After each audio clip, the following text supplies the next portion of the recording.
Sasakay po kami ng boat. Ha? Ano po? Sasakay kami ng boat sa dagat. Boat? Sumakay kayo ng boat sa Saan? dagat. Saan kayo galing? Saan kayo sumakay? Hindi ko alam yung lugar. Pero dito lang sa Metro Opo. Manila, Luzon? Siguro. O pumunta kayo Mindanao? O Mindanao. doon kayo sumakay? Saan po yung Mindanao? Hindi ko alam. Hindi. Galing ka dito Manila. Paano kayo sumakay ng boat?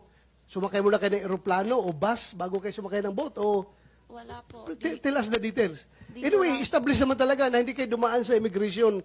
Wala kayong immigration records. Pakishare na lang sa amin paano kayo lumabas para makorek namin yung Opo. mga sistema na yan. Dito lang po kasi galing kami sa bahay. Tapos Bahay. may sunto sa amin na isang sasakyan. Saan kayo Diretso dinala? Anong klaseng sasakyan? Van. Van. And then, saan nga kayo dinala? Hindi ko alam kung sa yung lugar. Siguro biyahe kami ng ilan oras. Hindi ko Mga ilang masabi. oras? Hindi ko matantaas yung matagal din. Araw kayong umalis, then gabi kayo dumating doon? Or araw kayong umalis, araw din dumating? Halos tapos ng dinner.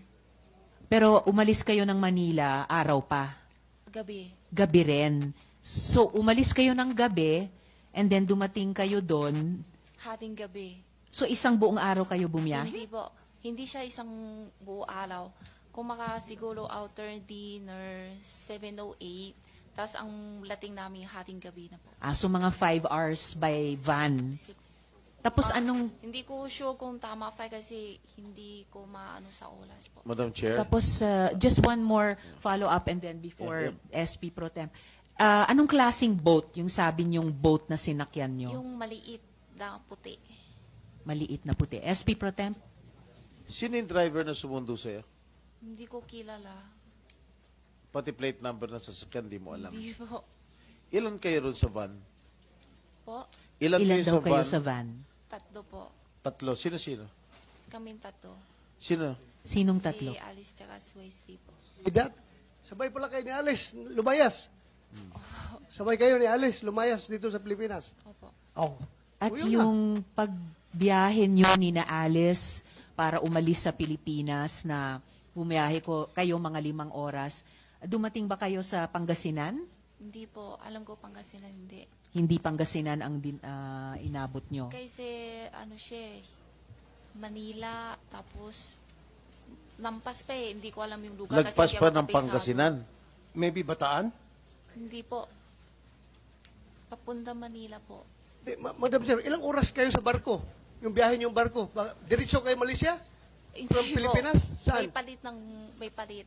Ha? May palit yung mas malaki pa. Ilang oras kayo nung malit na barko bago kayo lumipat sa malaking barko? Matagal din. Ilang oras? Ilang nga? oras nga? Siguro hating gabi kaming sakay tapos halos umaga na. Umaga na. Tapos yung malaking barko, Pero hindi pa masyadong kita yung ano. yung malaking barko ano siya?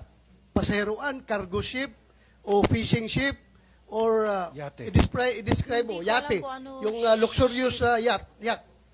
Ano siya?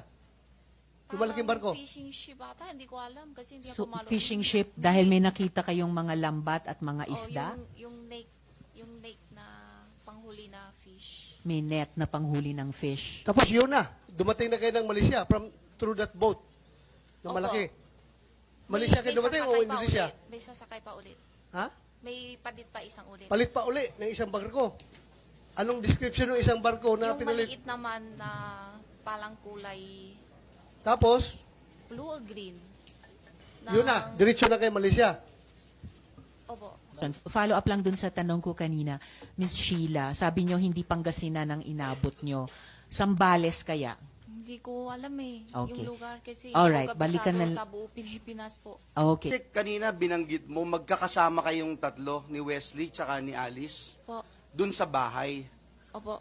So, magkakasama na kayo na pinuntahan noong van sa bahay. Saan tong bahay na ito? Sa farm po. Sa farm in Tarlac. Po. Tapos, sabay-sabay kayo mula sa Tarlac, mga 5 oras napunta kayo ng Pantalan, tapos sumakay kayo ng maliit na white boat, sabi mo. Yung white boat na yun, mga ilang tao kayong nandun? Estimate lang. Hindi ko masabi. Sa Ilan kayo? laki? Oo. Hindi, ilan Tatlo ilan ang kasi- kasya dun sa boat na yun? Maliit lang sabi mo. Oh, maliit lang po. Kaya nga, ilang tao Siguro lang? kasya 10? 10 o mga ganyan siguro. Hindi ka makakatayo, makalakad-lakad na ganun Maliit kasi lang. maliit lang Opo, di ba? maliit Tapos lang po. after 5 hours, sumakay na kayo ng malaking boat. Opo, Yung malaking boat na yun, ilan na kasya doon? malami. 100 na kasya. Marami po. Oo, kasi yun na yung pumunta ng Malaysia. Po. Okay. Briefly, please. Okay, kanina pa natin nababanggit yung backdoor kung saan dyan tumatakas yung mga fugitives dito. Sa Coast Guard, identified niyo ba itong mga vulnerable na mga seaports natin na ginagamit usually para makatakas ng bansa? Kasi paulit-ulit natin binabanggit, nakatakas yan through the back door, paulit-ulit. Pero ano yung mga backdoors na yon? Saan yon? So dapat by now, it should have been identified. Meron tayong mga intelligence funds sa immigration, sa Coast Guard, sa PNP.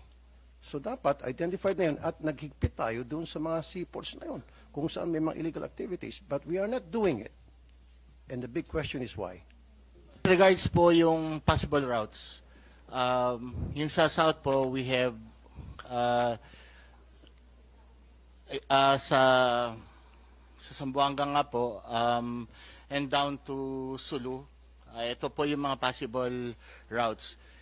Sa kasalukuyan, as known by many, we're in the process of recruiting more people, establishing more posts where we can fully enforce and implement controls. In addition to our basic mandates, in support to the mandates of other agencies like immigration. At makasingit, excuse me. Yes, Di ba lahat ng mga seacraft na umaalis sa pantalan, ini-inspect dapat yan ng Coast Guard? Am I right? Yes, sir, that's true. So paano nakalusot mga to? Using backdoors, sakay ng mga pump boat, yates, speedboats, etc. Una po muna sa lahat, the majority of the seacraft that we are mandated to inspect are mga passenger vessels because the main mandate po ng Coast Guard is maritime safety, environmental protection, and maritime security. But So we hindi have, nyo inspect yung mga fishing vessels, yung mga yate, we do as well, sir. o cargo vessels na possible na pwedeng gamitin to, sakyan, patakas? Yes, sir. But the challenge really, sir, is the porous nature of our coastline. The what? Porous. Okay. Very open kasi yung ating coastline. But nonetheless, it is through the developments that I mentioned that we are beefing up or building up our capacity to cover as much as we can.